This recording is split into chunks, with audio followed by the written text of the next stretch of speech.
साहेब, काल राष्ट्रवादीच्या मुखपत्रामध्ये किंवा त्याच्या मासिकामध्ये प्रदेशाध्यक्ष शशिकांत शिंदेंनी जी भूमिका मांडली त्यात ते असं म्हणतात की दोन्ही राष्ट्रवादींचं विलिनीकरण होणार होतं आणि अजितदादा या विलिनीकरणाचे किंवा त्या पक्षाचे प्रमुख किंवा सूत्र त्यांच्या हाती असणार. पण आता अजितदादा नसल्यानं विलिनीकरणाच्या चर्चा थांबलेल्या आता तो मुद्दा नाही. तर त्याला जोडून अदृश्य शक्तींमुळे अजितदादांना वेगळं व्हावं लागलं होतं असं देखील त्यांनी दावा केला. हे बघा, तुम्ही वारंवार हे प्रश्न चुकीच्या पक्षांना विचारताय. राष्ट्रवादी काँग्रेसमधल्या अंतर्गत घडामोडीशी काँग्रेस, शिवसेना यांचा काय संबंध आहे? फार तर भाजपचा असू शकतो, कारण भाजपा या सगळ्या राजकारणाची सूत्र हलवते. अदृश्य शक्ती, अदृश्य हात हे भाजपकडनंच येत असतं. त्याच्यामुळे राष्ट्रवादी काँग्रेसचं विलिनीकरण होणार की नाही, विलिनीकरणावरती नंतर कोण अध्यक्ष होणार, हे त्यांचे प्रश्न आहेत, हे त्यांचे विषय आहेत. त्याच्यावरती आम्ही का बोलावं? सुप्रियाताई सुळे बोलू शकतील किंवा त्यांच्या पक्षाचे जयंतराव पाटील बोलतील, अजित पवारांच्या पक्षाचे नेते बोलतील, नरहर झिरवळ बोलतील, झिरवळ बोलू शकतील त्याच्यावरती. सुनेत्रा पवार यांनी मुंबईला येण्यापूर्वी, शपथविधीला येण्यापूर्वी पवारसाहेबांना फोन केला होता आशीर्वाद घेण्यासाठी वगैरे. रिस्पॉन्स मिळाला नाही, त्यामुळे ते इकडे आल्या आणि पवारसाहेबांनी दुसऱ्या दिवशी पत्रकार. मी कसं काय तुम्हाला सांगू याच्यावर? पक्ष कोणाचा आहे? अजित पवार आणि शरद पवारांचा आहे ना. आम्ही का बोलावं आणि कशा करता बोलावं आणि त्यातून महाराष्ट्राला काय मिळणार, जनतेला काय मिळणार? काही मिळणार नाही. एप्रिल महिन्यामध्ये राज्यसभेच्या अनेक जागा सर आता रिकामी होत आहेत. जर गणितं बघितली तर महाविकास आघाडीतले तुम्ही जे 3 पक्ष आहात, एखादीच जागा येऊ शकते. काँग्रेस आणि शिवसेनेचं काय मत आहे? शरद पवार पुन्हा राज्यसभेवर यावेत का? शरद पवारांना हा प्रश्न आपण का विचारला नाही? बघा, शरद पवार हे एक धुरंधर राजकारणी, एक संसदपटू आहे. 3 पक्ष मिळून एक जागा जाईल आणि 3ही पक्षांचे लोक निवृत्त होत आहेत. राष्ट्रवादी काँग्रेसतर्फे शरद पवार आणि फौजिया खान निवृत्त होत आहेत. काँग्रेसकडून रजनीताई पाटील निवृत्त होत आहेत. शिवसेनेकडून प्रियांका चतुर्वेदी निवृत्त होत आहेत. आम्ही 3 पक्ष एकत्र बसू आणि निर्णय घेऊ. मध्यंतरी माझी शरद पवार साहेबांशी चर्चा झाली. त्यांना मी या विषयावरती त्यांचं मत विचारलं, तेव्हा त्यांनी मला सांगितलं की मी राज्यसभेसाठी ही निवडणूक पुन्हा लढवणार आहे. हे त्यांनी मला सांगितलं. आता या 3 पक्षामध्ये चर्चा होईल. शरद पवार हे ज्येष्ठ नेते आहेत.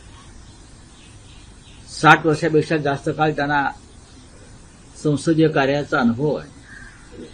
त्याच्यामुळे जर शरद पवार साहेबांनी ही भूमिका व्यक्त केली आहे आणि ही भूमिका त्यांनी काँग्रेसलाही सांगितलेली आहे, त्याच्यामुळे आता महाविकास आघाडीमध्ये या विषयावर चर्चा होईल. कधी तुम्ही एकत्र बैठक घेऊ शकता या संदर्भात? तुम्ही असं म्हणाल की मध्यंतरी चर्चा झाली, पण अलीकडच्या ज्या सगळ्या राजकीय घटना, विशेषतः अजित पवारांचं अपघाती निधन आणि त्यानंतर राष्ट्रवादी विलिनीकरणाची चर्चा, आताही शरद पवारांचं हे मत आहे का? नाही, जर 2 पक्षाचं विलिनीकरण झालं तुम्ही म्हणता त्याप्रमाणे, तर पाहावं लागेल. मग निर्णय, मग त्यानंतर भूमिका बदलू शकतात. विलिनीकरण झालं, पण मला विलिनीकरण होईल असं वाटत झालं तर आनंद आहे. शरद पवारांना 45-50 मतं ही त्यांची स्वतःची होतील. कदाचित त्या काय निर्णय होतील 2 विलिनीकरण झाल्यावर नेत्यांचे मी सांगू शकत नाही. पण महाविकास आघाडीकडे आत्ता या क्षणी 1 उमेदवार पाठवण्याची संख्याबळ आहे. नाही, पण राऊतसाहेब, तुम्ही म्हणालात की शरद पवारांची इच्छा आहे राज्यसभेवर परत येण्याची, तुमच्याशी जी चर्चा झाली, आणि आता समजा जर विलिनीकरण झालं तर मग काही सांगता येत नाही. यात अर्थ काय नेमका आहे? हा अर्थ तुम्ही सुनेत्राताई पवार, ज्या अजित पवार गटाच्या उपमुख्यमंत्री आहेत, त्यानंतर सुप्रियाताई सुळे आणि शरद पवार साहेबांशी या विषयावर तुम्ही प्रश्नोत्तरं केली पाहिजेत. मी इतकंच सांगेन की या क्षणी महाविकास आघाडीचा एक उमेदवार निवडून जाईल एवढं संख्याबळ आमच्याकडे आहे. 49 ते 50 एवढं संख्याबळावरती आम्ही एक उमेदवार आमचा जाऊ शकतो. नाही, तिघांचा विलीनीकरण मिळून. जर झालं नाही तर काँग्रेस आणि शिवसेना पाठिंबा देणार का पवारांना? पण विलीनीकरण होणार आहे का? तुमच्याकडे काय पक्की माहिती आहे का? तुम्ही सांगा, मग मी उत्तर देतो की विलीनीकरण होणार आहे किंवा होणार नाही. यानुसार माझं उत्तर असेल. प्रफुल्ल पटेल औपचारिक गप्पांमध्ये म्हटले की विलिनीकरण होणार नाही. अनौपचारिक गप्पांना काय अर्थ नसतो. अनौपचारिक गप्पांना काय अर्थ नसतो. प्रफुल्ल पटेल काय म्हणतात त्याच्यावरती महाराष्ट्र देशाचं राजकारण चालत नाही, बरं का. तो त्यांच्या प्रफुल्ल पटेल जे बोलतात हा त्यांच्या पक्षाचा निर्णय आहे, तो शरद पवारांचा निर्णय असेल. आणि ज्या ते प्रफुल्ल पटेल बोलतात त्यात ते अमित शहाची इच्छा आहे की विलिनीकरण होऊ नये. नाही, पण रावसाहेब तुम्ही म्हणालात की दोन राष्ट्रवादीच्या विलिनीकरणाशी आमचा काही संबंध नाही, काँग्रेसचा काही नाही संबंध, पण फार तर भाजपला तुम्ही हे विचारू शकता.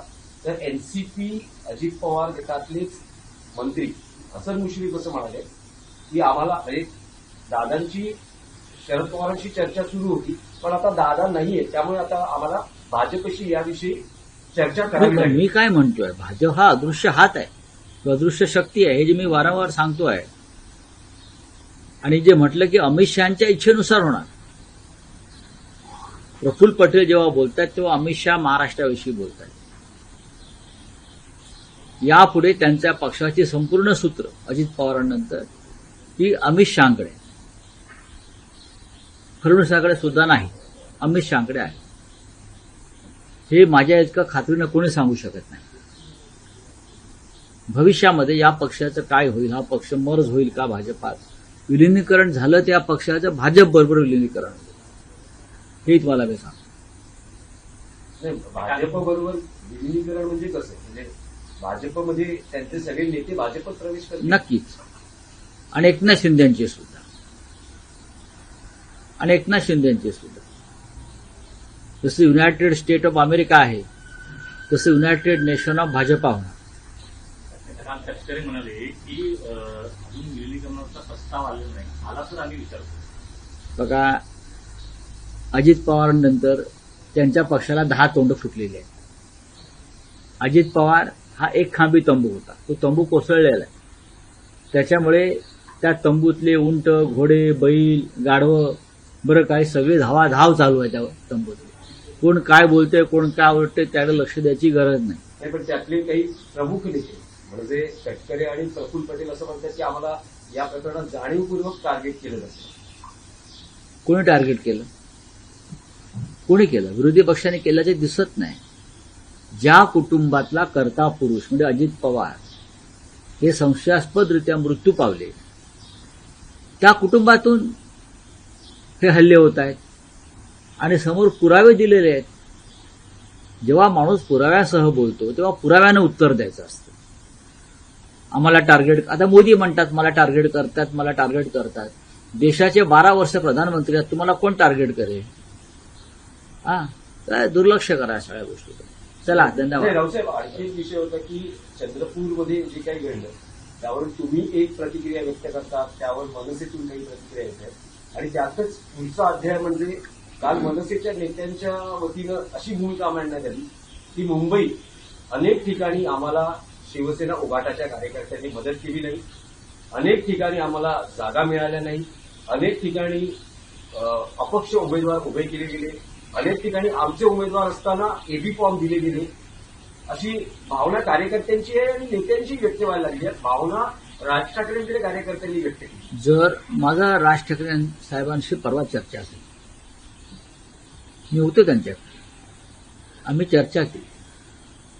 तुम्ही जे म्हणताय ते जेव्हा स्वतः महाराष्ट्र नवनिर्माण सेनेचे प्रमुख राज ठाकरे बोलतील तेव्हा आम्ही त्याच्यावरती आमची प्रतिक्रिया देऊ. आता कोण काय बोलतंय, बंद दाराआड भिंतीआड, त्याच्यावरती आम्ही कशा करता बोलायचं?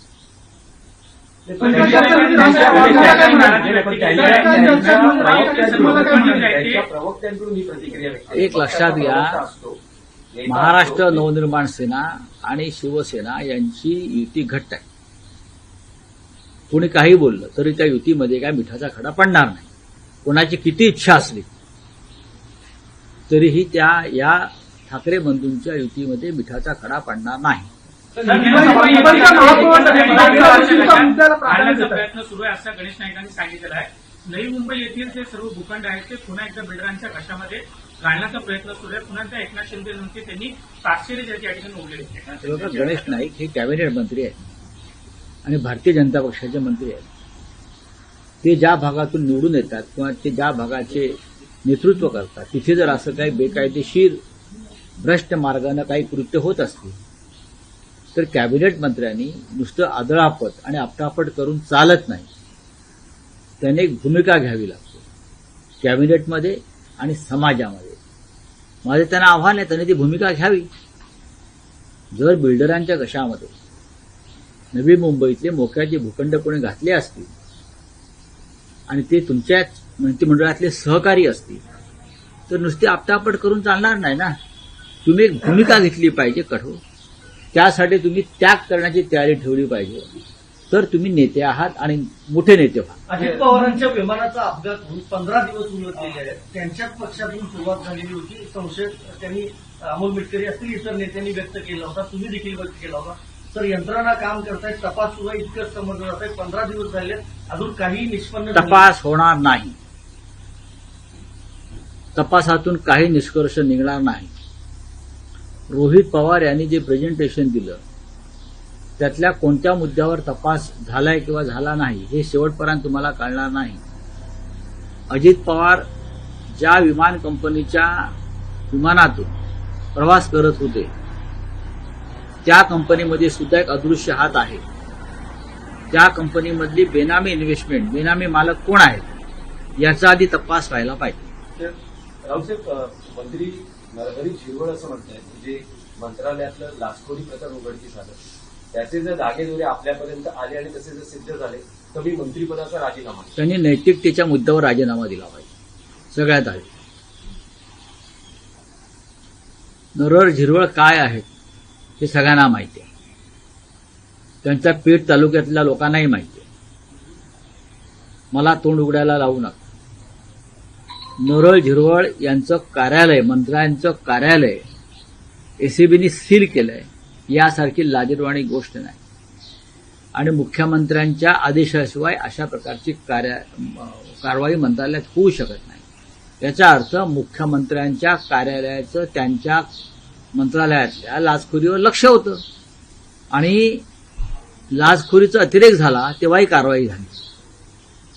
झिरवळांचं मंत्रालय किंवा डिपार्टमेंट आहे ते सामान्य माणसांच्या जीवाशी संदर्भात असं मंत्रालय. औषधं आहेत, ड्रग्स आहेत, इतर काही गोष्टी आहेत, तंबाखू आहेत,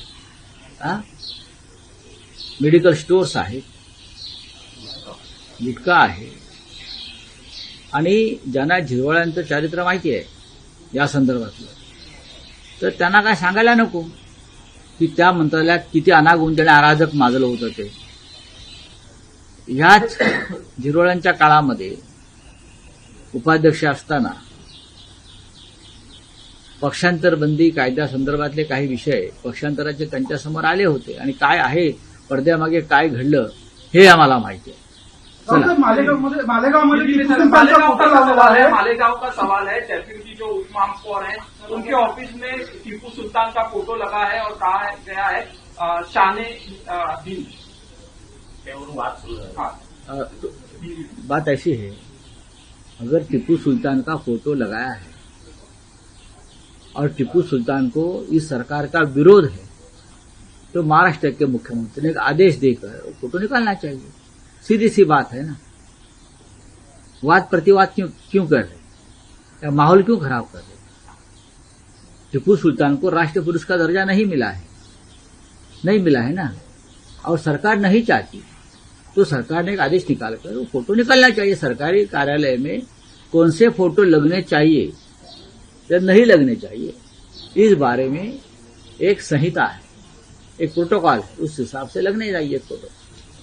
सर, प्रफुल्ल पटेल और सुनील तटकरे का कहना है कि जो प्लेन क्रैश मामले में मुझे हम दोनों को जबरदस्ती टारगेट किया जा रहा है, इस तरह से कहा जा रहा है। देखिए, कोई किसी को टारगेट नहीं कर, लोगों के मन में आशंकाएं शंकाएं बहुत कुछ है। जिस तरह से अजित पवार का मृत्यु और या एक्सीडेंट हुआ है लोग ये एक्सीडेंट मानने को तैयार नहीं है, महाराष्ट्र की जनता, देश की जनता। और टारगेट अपोजिशन नहीं कर रहे भैया, जिस परिवार का सदस्य इस हादसे में खो गया है या उनकी मौत हुई है, उस परिवार के लोग कर रहे हैं। आपके पार्टी के लोग आपको टारगेट कर रहे हैं, आपके विधायक आपको टारगेट कर रहे हैं, छगन भुजबल कर रहे हैं, हसन मुशर्रफ कर रहे हैं। आप उनसे पूछिए, आप ये रोना धोना बंद कर दीजिए। सर, विलीनीकरण को लेके अनौपचारिक बातचीत में प्रफुल्ल पटेल ने कहा कि ये मर्जर नहीं होगा दोनों एनसीपी का। देखिए, अगर प्रफुल्ल पटेल बोलते हैं तो ये अमित शाह की इच्छा है, किसी भी हालत में दो परिवार एक नहीं होने चाहिए, यह अमित शाह की इच्छा है, इतना मैं कह सकता हूं।